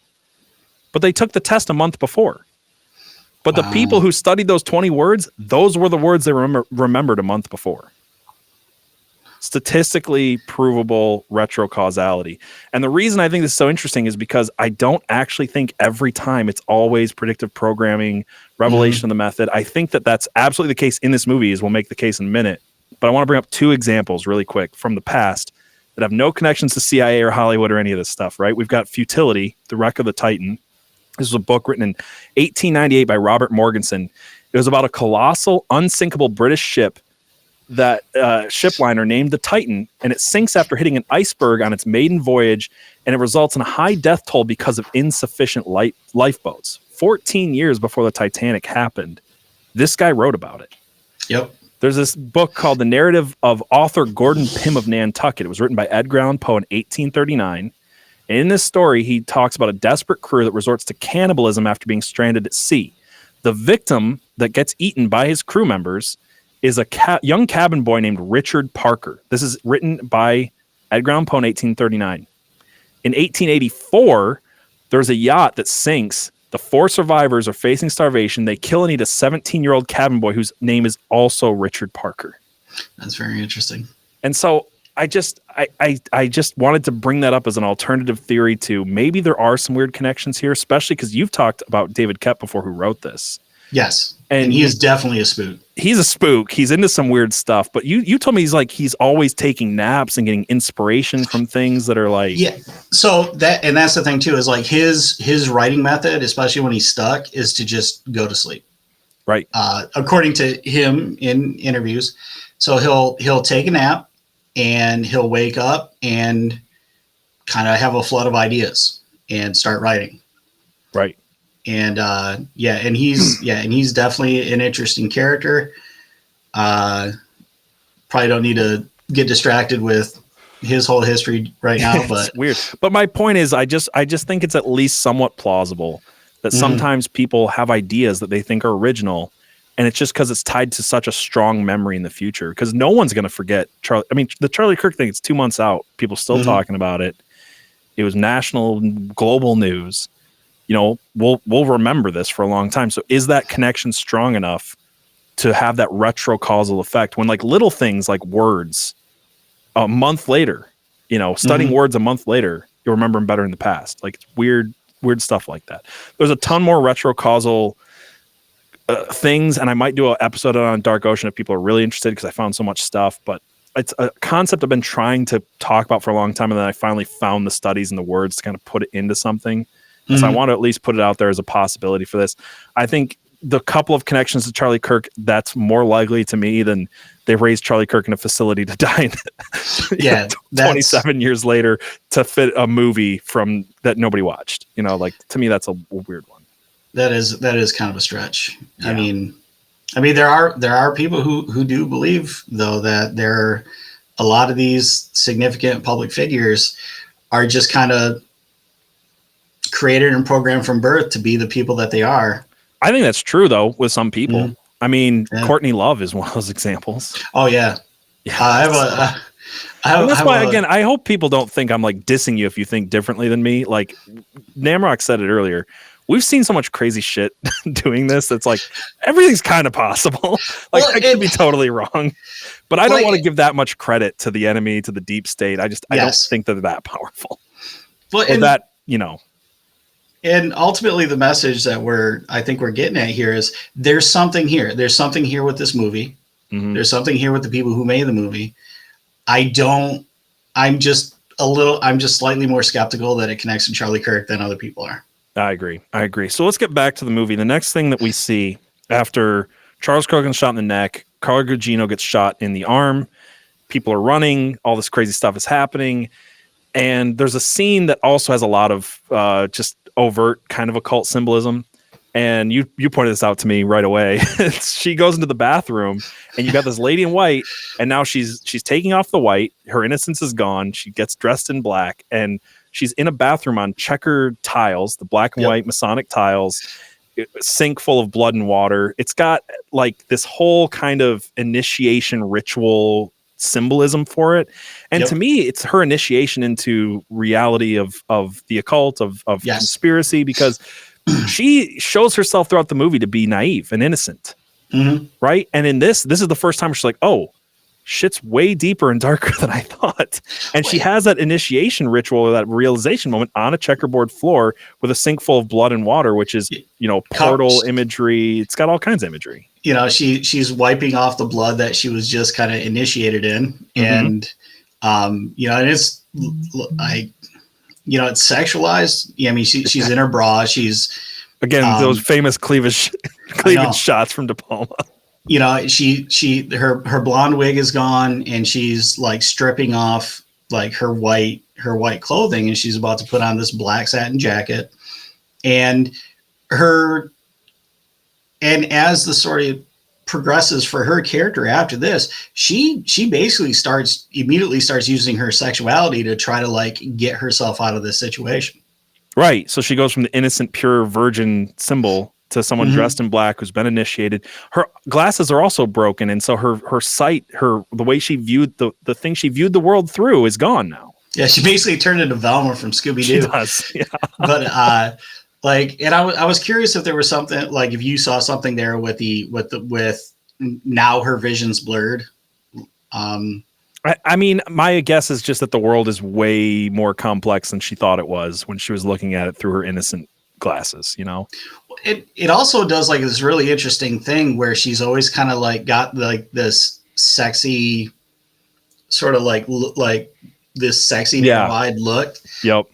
When she's first kind of walking out of the bathroom, and right before she bumps into the pillar, I'm like, man, Carla Gugino looks super hot right now. Yeah, for sure. So there's that scene. I might skip over some of the plot points because I want to mostly stick to the symbolism of the movie. But Kevin Dunn is kind of faking this whole like, oh, they're gonna put me away. I need this corrupt cop guy to help me, and he gets Rick Santoro in on his side, and they pull away to this private room. And in this private room, which we see a couple of different times throughout the movie, I gotta pull up this picture. Here it is. We see this weird glass thing behind them. Yep. And it stuck out to me immediately. And there's so many different ways to look at this. This is the best angle I found for what I'm trying to say. If you look at it from this angle, it's very pyramid shaped. It's got an upside down, all seeing eye type thing right here in it. Yep. And it also weirdly looks like two independent towers. Yes. Like the two pillars. Like, I can't really like point, but specifically like the inner structure on either side there. Yeah. In the center of the pyramids. Oh yeah. It looks like that's definitely like Twin Tower imagery. Yeah. Shoot, I had a thought and it's gone. It's also all happening like with this weird almost UN logo that keeps showing up. Yeah, like the Powell Defense logo is everywhere, even though this is his casino. Yeah. And I don't know if we mentioned it, but like in the plot of the movie, this is kind of like the last event for this arena before it gets torn down, and they're going to build that. Yes. That's going to be the new Powell Casino and Event Center. Which, and do you have an image of that from the over the shoulder of Gary Sinise's I don't, because character? it's hard to find the images on Google, but I will lay it out in the post. I'll put it in post. So when you see kind of over the shoulder, when you get an over the shoulder shot of Gary Sinise, you can see the top of this, and it's basically like four separate sort of like halves of a pyramid. So every angle you see this thing from, you're going to see a pyramid, but it's hollow in the middle and becomes a single tower on top. Right.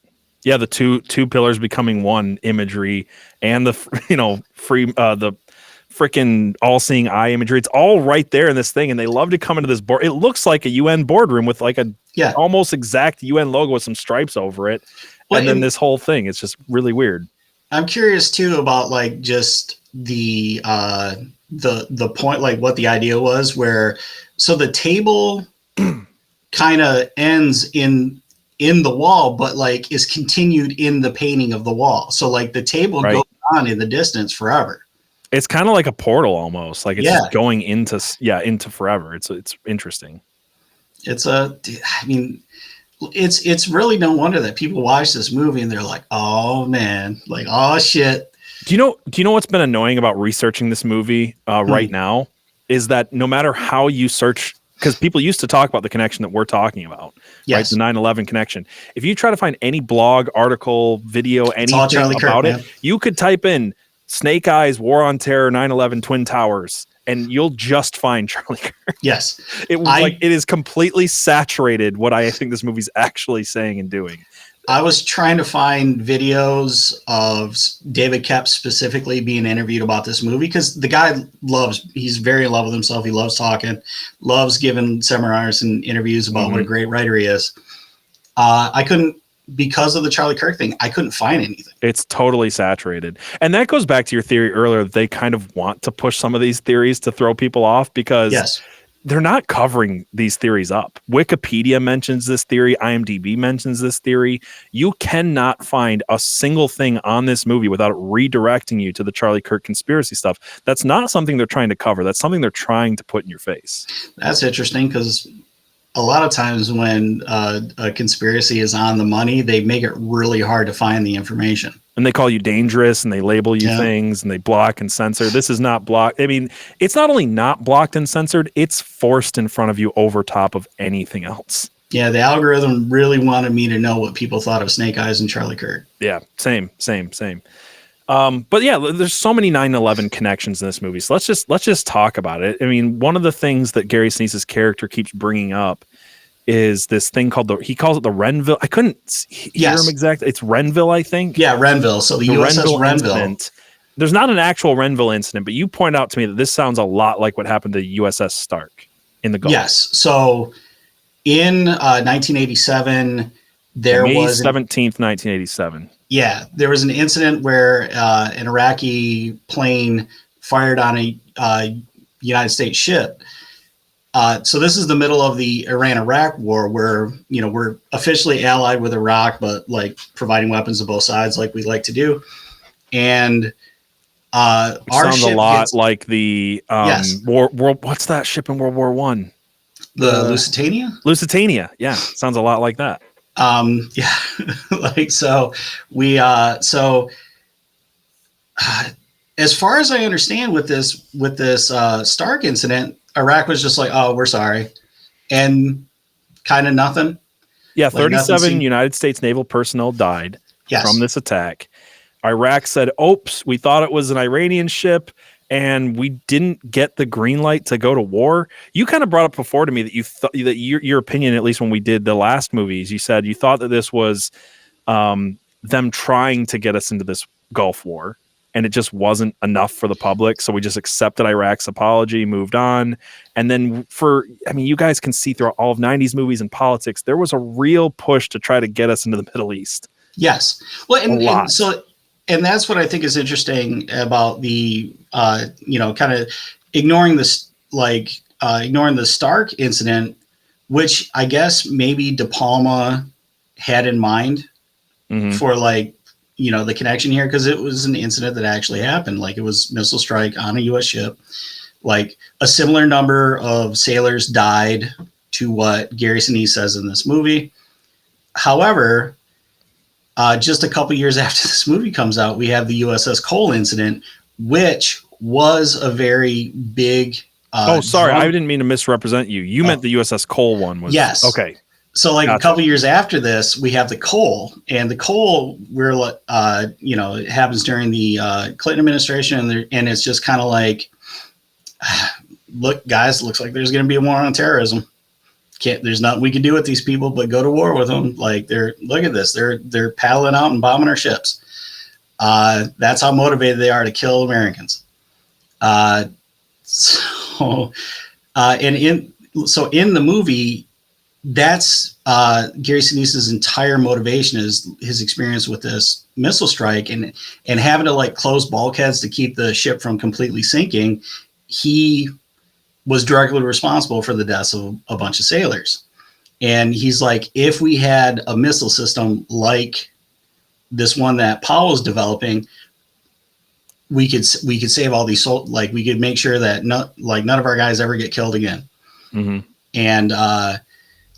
And he mentions the Gulf. So like as like a casual watcher of the movie, you're probably going to assume he's talking about the Gulf War. There wasn't the first Gulf War. There was no incident in the first Gulf War where Iraq bombed or had successful missile strikes on any of our ships. Or Iran, because I think the movie says it was Iran that caused the Renfield incident. Renville. No, he says Iraq. Does he? Okay. Yeah, he says Iraq, and then he's like... I think I'm getting confused because the terrorist they get to kill Charles Kirkland, they say was like Palestinian or Iranian or something. The patsy is Palestinian, and his motivation for killing Kirkland is that Kirkland was about to approve a new missile defense system that we'd probably eventually sell to Israel. Oh, right. Yep. Yeah, man. Like there's so much stuff here, dude. But you're right. This is what predictive programming is. This is predictive programming of, hey, what if a terrorist attack happened and we could get people behind this thing? You know, like and that's the thing too is like you can't just have a straight up evil villain.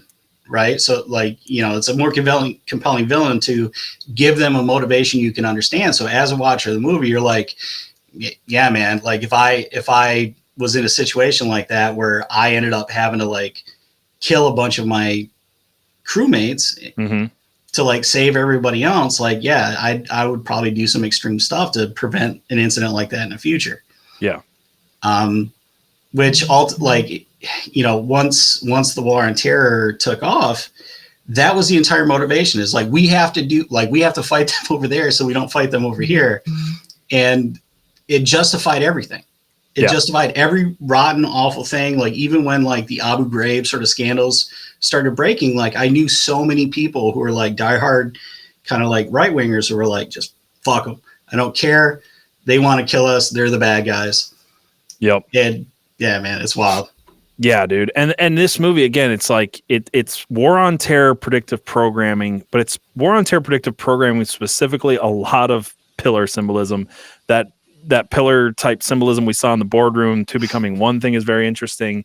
We also see this is to me the most like on the nose occult symbolism in this movie. All happens in just like a couple of seconds. And I'm just going to like overlay this with it muted and just kind of like look through this, but this is happening after the whole casino thing. I could come back to the casino thing because I had a few things to say about that in a minute, but just continue with this like war on terror stuff. Is you get this scene here and it pans over. Nick Cage notices this blimp. Let me go back to it real quick. So it's panning over and Nick Cage notices this blimp here.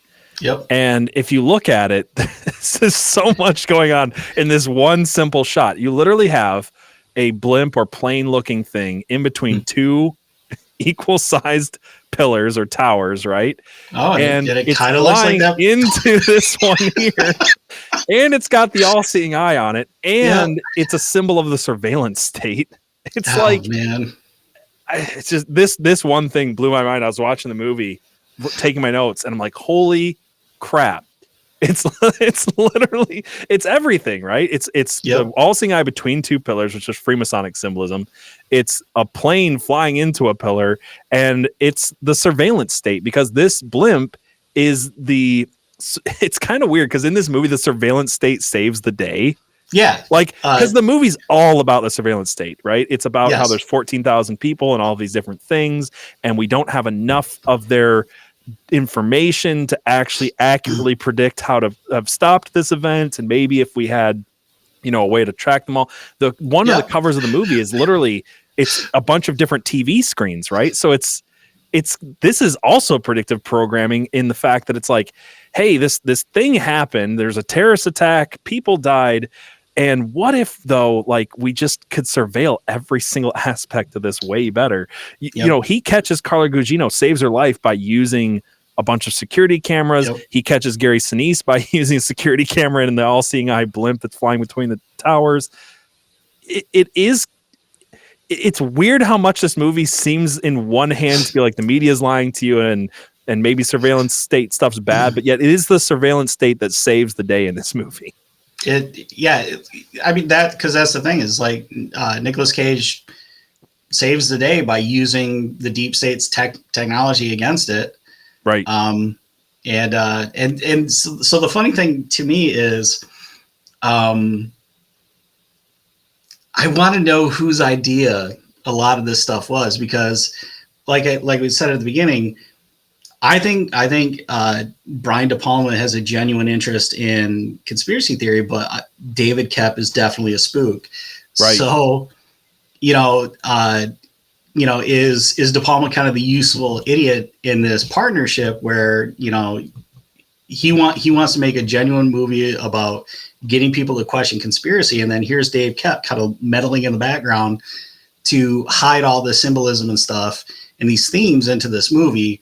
That's personally my belief on this, because you can see all of the De Palma stuff show through this movie, right? Mm-hmm. All of the conspiracy stuff show through. You can see him questioning the deep state, him having these problems with, all these things.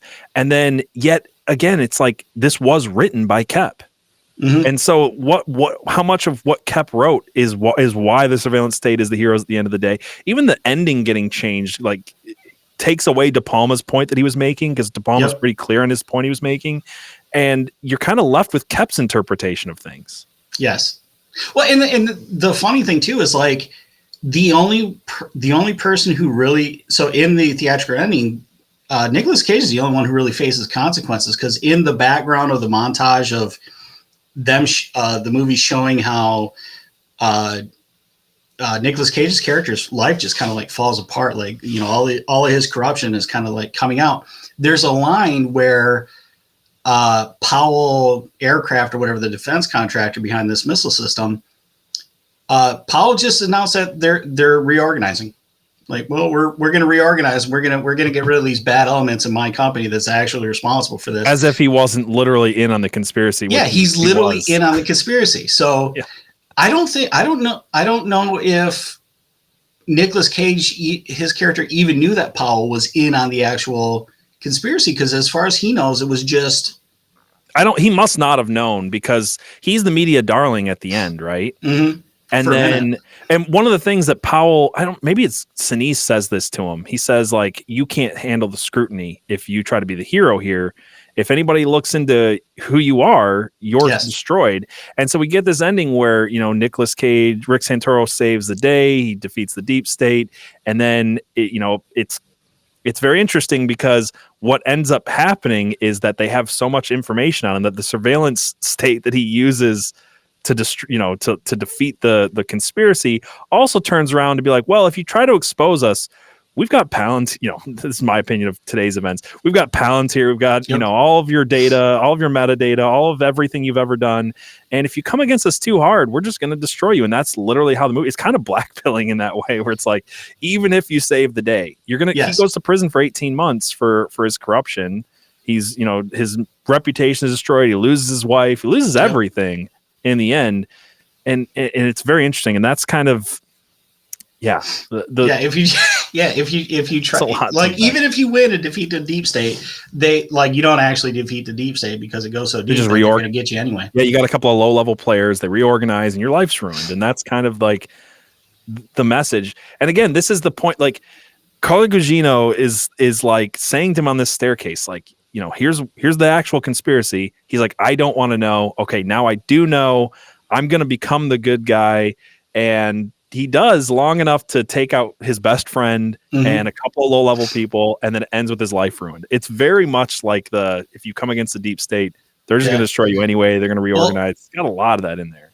What was the Chuck Schumer quote about Donald Trump? He's like, if you go against the deep state, they got 6 ways from Sunday to come back at you. Yeah, exactly. I want to talk about the different ending, right? before we get to it, I just got like 2 numerology things that I wrote down in my notes. I'm going to bring up really quick. Not sure they mean anything, but I like to bring them up anyway.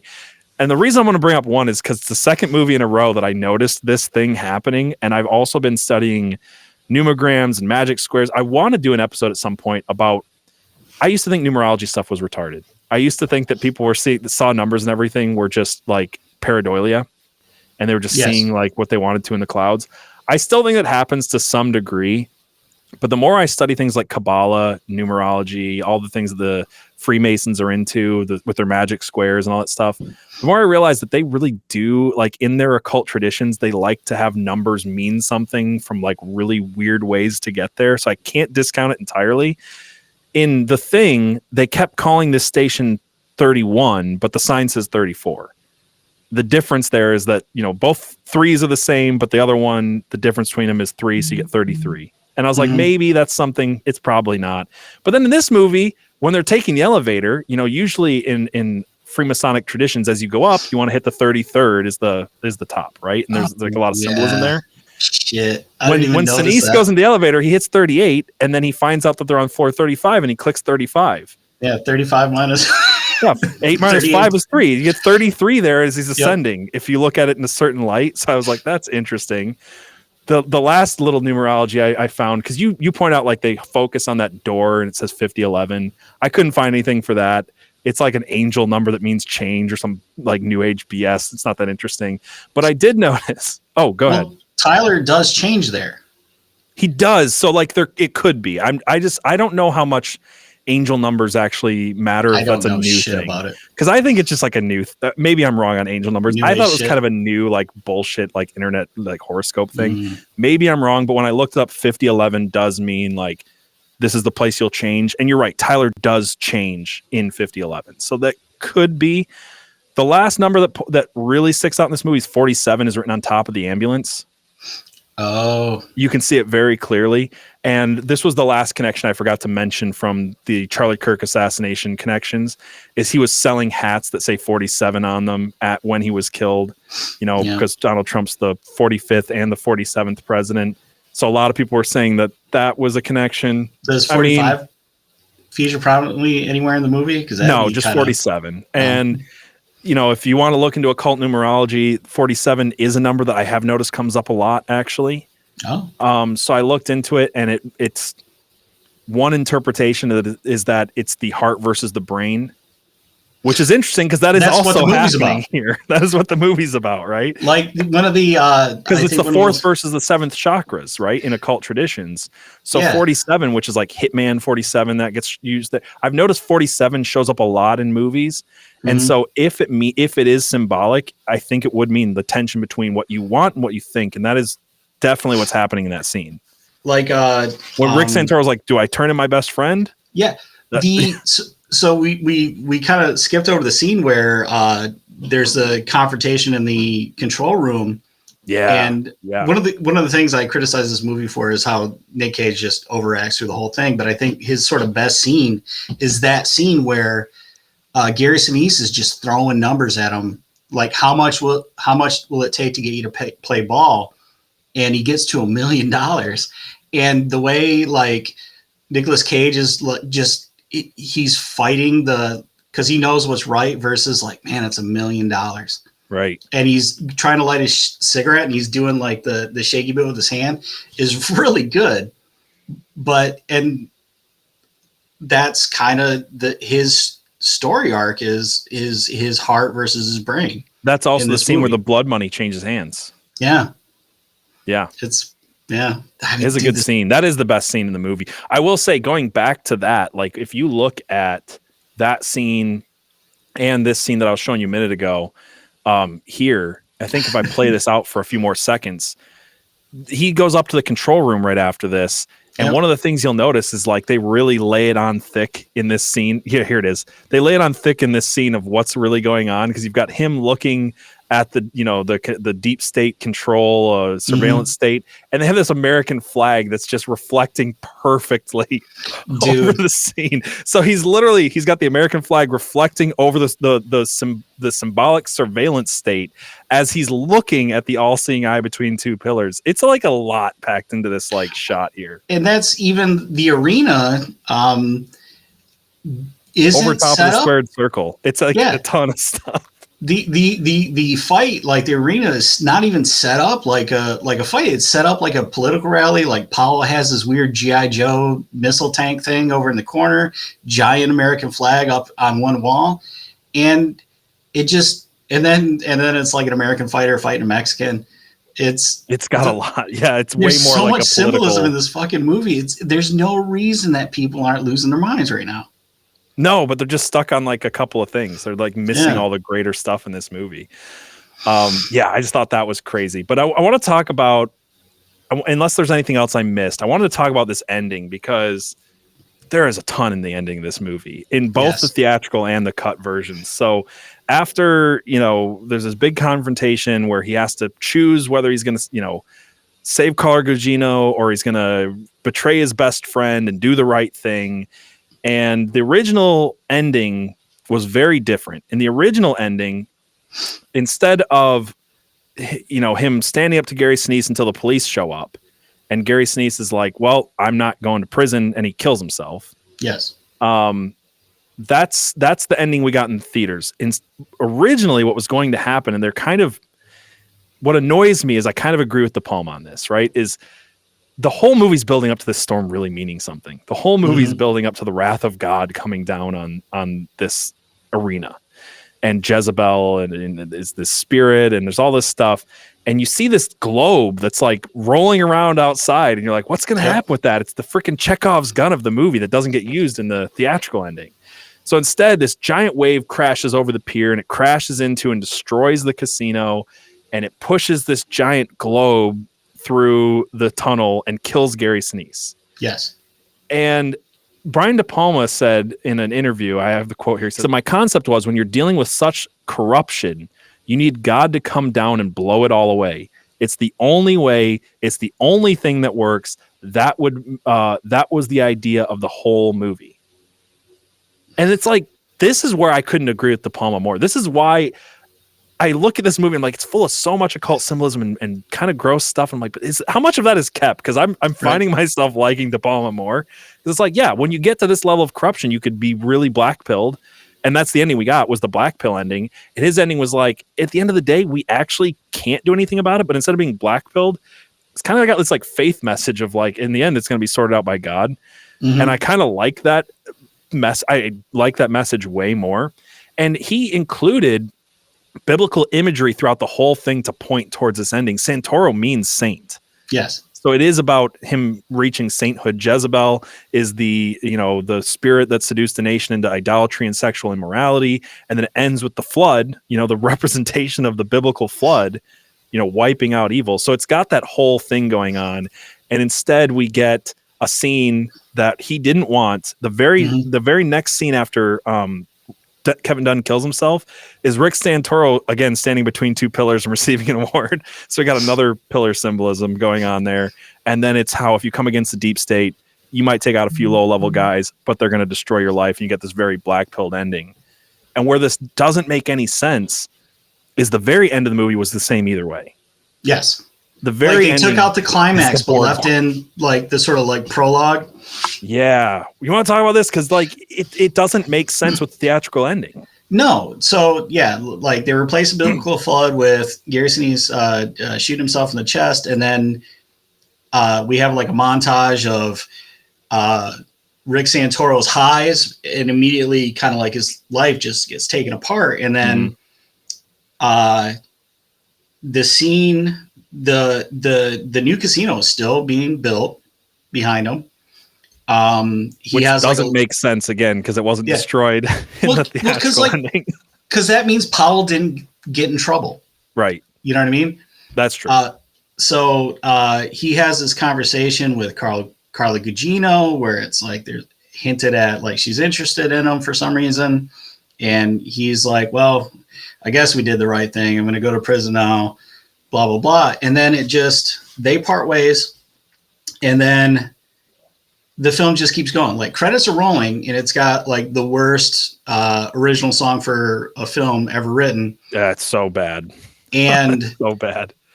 As we're slowly zooming into the construction workers, and we're zooming into the construction workers, and if you actually stayed for the credits, wondering like, well, what's he going to do? They are erecting a pillar for the front door of the film, or the front door of the casino entrance. And as they're kind of setting it in place, like the credits are wrapping up. His hand forever. And yeah, and the man moves his hand to reveal the ruby that was on the finger of the woman in red, because she's murdered in the movie and then set in this pillar. I want to talk about this. So real quick, before I talk about the pillar thing, why this ending doesn't make sense is they literally are having a conversation where he's like, I dreamed of drowning, and would I still be the villain in everybody's eyes if I just died in that flood? Yes. And that doesn't make sense because it doesn't happen in the theatrical ending. And De Palma's last little, rant against the world for not caring about conspiracies is kind of in this. And he goes, he says to her something like, what did you think was going to happen when you expose these people? And she's like, oh, I just thought, things would work and I'd turn it into the government and they'd clean themselves up. And it just shows how naive she is on all this stuff. And Rick Santoro's like, yeah, it's not how politics work. I'm corrupt, so I know this stuff. And it kind of just echoes this concept of like the conspiracy theorists people, like they want to make change, but it's just doesn't work like that. From there, it's like you said, there's this long shot of them raising this pillar. And that's the kind of cap in this one pillar symbolism, right? You've got the two pillars coming down, the one pillar coming up. This is called the alchemical wedding. This is the two becoming one. This is the pillars of Yakin and Boaz kind of joining together. This is what 9/11 is. This is why the Twin Pines Mall in Back to the Future becomes the Lone Pine Mall. Yeah. Like, it's over and over and over. But what's really interesting about this is, like you said, that ruby in it. And if you notice, there is her ruby, like it says, there's a CGI effect to make it like glow from within and shine. It's very important that she's wearing this ruby ring. The only other person wearing a ring that does that same effect is Gary Sinise, and his is blue. And there's all kinds of symbolism in this. First of all, to explain why she's in the pillar is interesting in and of itself. There's a scene where Gary Sinise has to kill some of his co-conspirators. And you see some of the other ones putting them into like a cement mixing thing. So this is immurement. This is the idea that buildings historically were built upon dead bodies. They would literally put prisoners and slaves and stuff like that into the concrete foundations of buildings. This is what the song London Bridge is Falling Down is about. Actually, if you listen to the lyrics, it's about immurement. It's about how they put the dead bodies in the foundation. And there's kind of a symbol there because he's talking about, Atlantic City's always been evil. It used to be pirates and they would lure people in, and now we're just prettier. It's the same thing. I think this immurement concept is America is built on dead bodies, the JFK assassination, this and that and the other. So he's definitely got that in there. But the red and blue ruby rings are still weird to me, right? Why does Gary Sinise have this like super blue ring? And when you're talking about occult symbols, you'll see everybody points to black and white tiles because it's very clear, right? The yin and the yang, the black and the white, the good and evil dichotomy, the Black Lodge and the White Lodge and Freemasonry. What they do in a lot of these at times is they actually use red and blue for stand-ins for black and white.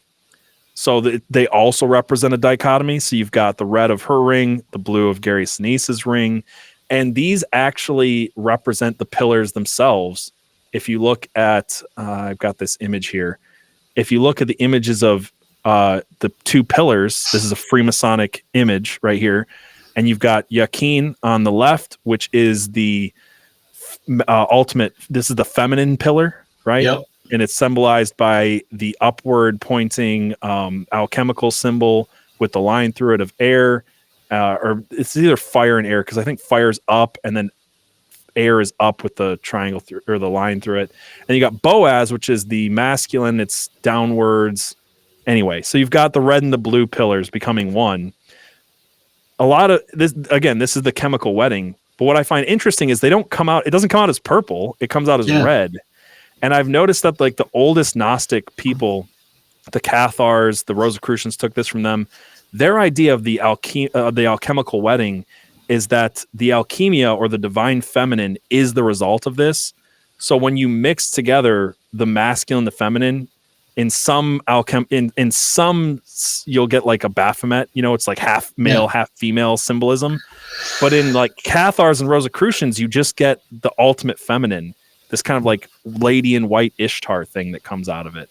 So I just find it funny, like when you add all that symbolism together, you've literally got Gary Sinise and this chick dead, the red and the blue, the two pillars destroyed. You've got this whole thing throughout the movie over and over and over again.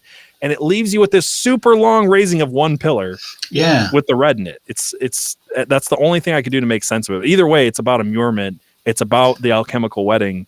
But the fact that it was the red ruby is the one that you see at the end, I find interesting because it's, in my opinion, it calls back to like Rosicrucians and Cathars and the belief that when you marry the two together, you don't get a Baphomet, you get the ultimate feminine. I think it's interesting that even after having the more biblical ending or climax scrapped by the studio is who they put their blame on. Mm-hmm. He was so married to this like end credit scene that it's still there, even though it doesn't even make sense to the ultimate climax in the movie. I wonder if, so in that original sort of flood ending, is he just crushed by the globe, or does he get knocked in? Does he get knocked into the cement? Okay. He's crushed by it. Yeah. Oh, wow. So he's just ran over by it. Like Rick Santoro and Carlo Gugino, like they huddle against the side of the tunnel, and then Kevin Dunn or whatever, he just gets like totally annihilated by this globe thing. Oh, wow. Dude, this movie's so full of stuff. Like, it's so full of stuff. Yeah, and I like I said, like a year ago, I wanted to talk about it because of connections to Butler and Le War on Terror, and now we've got this Charlie Kirk thing. And I might be totally wrong on like some of the red and blue ruby ring thing, but it just sticks out so much. I think the main point that I think takes away from it is like, if this is predictive programming for something like 9/11, which is this Masonic ritual, it's immurement all the same, right? It's people were killed for this thing, for the two pillars to go down and the one to come up to bring us into this new age, because that's the other thing, is it represents the new age they're trying to bring us into. And so in that way, it's like this ritual, this thing that happened, this conspiracy, it killed a lot of people. But at the end, what happens? Powell gets his way, and the pillar gets resurrected, and business goes on as usual, and the people who expose the conspiracy are in jail. It's wild. It's a really blackpilling ending, but it's wild, dude. That has happened. That has happened to, like, just right off the top of my head, like, Snowden is the one who got punished for the government spying on us. Yeah. Is that wild? Yeah. Glenn Greenwald basically has to like live in Brazil, and Snowden is stuck can't even come to the United States because they'll put him in prison for espionage, even though like the government was illegally spying on us, and they were just kind of like, no, sorry. Snowden's the best example of this too, because you could make the case, if depending on what you believe about Julian Assange, maybe he did this one bad thing or the other. Mm-hmm. I mean, I don't know. I don't know enough about him, but like with Snowden, it was literally just like, hey, I just want the public to know that they're spying on you. Yes. And like, he has to be exiled to Russia. Yeah. And there was talk of trying to pressure Trump into giving Snowden like clemency or a pardon or whatever, and he was just kind of like, yeah, I'll take a look at it. That shit ain't happening. No, it's not happening. That shit ain't happening. Oh, this was a good one to cover, man. I really enjoyed having you back on the show. Is there anything else you want to say about this movie before we close this episode out? Nah, not really. I think we should do some other David Koepp movies in the future, just because I'm obsessed with this guy now. Not because I think he's a brilliant writer, but I think we're going to uncover the depth of the David Koepp conspiracy on Real Conspiracies together, because of the movies he's associated with. He's like, as far as gross is concerned, he's the 9th most successful screenwriter in Hollywood history. And that's because he's associated with like Spider-Man and Jurassic Park and Death Becomes Her and Mission Impossible, like huge hits. But when he writes and directs something himself, it is a stinker. Like, is an absolute stinker. Should we watch one of the ones that he wrote and directed? Because I'm sure it's full of crap. We should do like a double feature sort of thing where we do Stir of Echoes and then that other more recent one about the sort of haunted house in England. Yeah. Well, you guys leave comments on this video. Give it a 5-star review. Let us know if you want to see the double feature, just diving into David Koepp and just. And War of the Worlds, definitely the Spielberg War of the Worlds. Oh, yeah. Well, I appreciate having you back on, Namrok. This was good. If you guys want to follow Namrok, it's at NamrokNamork on Instagram and Twitter, or is there? Yep, it's at _NamrokNamork_. I had to do that because somebody already had NamrokNamork, and I certainly didn't think I would develop any sort of like significant presence because I'm just mostly trying to make myself laugh and like make fun of the government. Best meme account on the internet. Go follow NamrokNamork. That's how I found you, dude. I just freaking loved your memes. Then we just got talking. So yep. All right. I appreciate it. I love it hearing it because like every couple of days I'm like, I should quit. Like I should quit. I'm sick of doing this. And then somebody I like will be like, dude, you're my favorite meme account. And I'll say, that's why we do it, I guess. I feel the same exact way. Well, thank you for being on the show, guys. Tune in next time. Tell Namrok to come back on the show. We'll cover this stuff. And until next time, everyone, keep it real.